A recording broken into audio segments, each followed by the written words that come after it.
The Supreme Court has put off for a year or more a ruling on whether gays and lesbians are protected from job discrimination under the federal civil rights law. The justices, without comment or dissent, declined to hear a Georgia woman's suit that alleged she was pushed out of her job as a hospital security guard because she is a lesbian.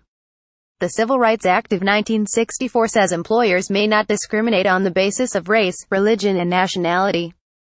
And lower courts have split recently over whether the ban on discrimination includes discrimination based on UAL orientation. Lawyers for Lambda Legal hoped the High Court would hear the case of Jamaica K. Evans versus Georgia Regional Hospital to resolve the dispute and issue a ruling with nationwide impact. But the case had some procedural flaws. Evans filed her original complaint without a lawyer and did not serve papers on the hospital. As a result, the hospital said it would not participate in the case. Gregory Nevins, director of Lambda's Employment Fairness Project, said Monday's court action was disappointing. The Supreme Court is delaying the inevitable and leaving a split in the circuits that will cause confusion across the country, he said. But this was not a no, but a not yet. He was referring to the court's rule that declining to hear an appeal is not a decision. But turning away the Evans case almost certainly means the High Court will not rule on the issue until 2019. In April, the U.S.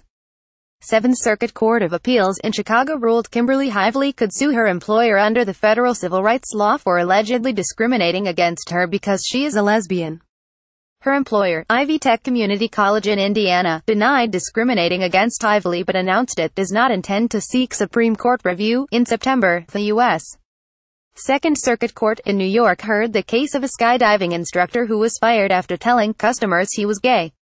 Don Zarda was killed in a 2014 diving accident, but his sister and his life partner have carried on the suit in Zarda vs. Altitude Express. The argument in that case featured not just a split on the law, but a split between two federal agencies.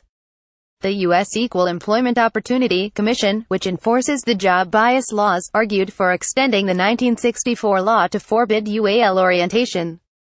Meanwhile, the Justice Department led by the Trump administration said the law did not apply to bias claims based on UAL orientation. Even if the New York court rules this month, the losing side is not likely to appeal until early next year, too late for the Supreme Court to take up the case this term. The justices could agree to hear an appeal in the fall of 2018 and issue a ruling in the first half of 2019. Major questions before the Supreme Court this fall. Caption David.Savage at lawtimes.com and Twitter David Savage.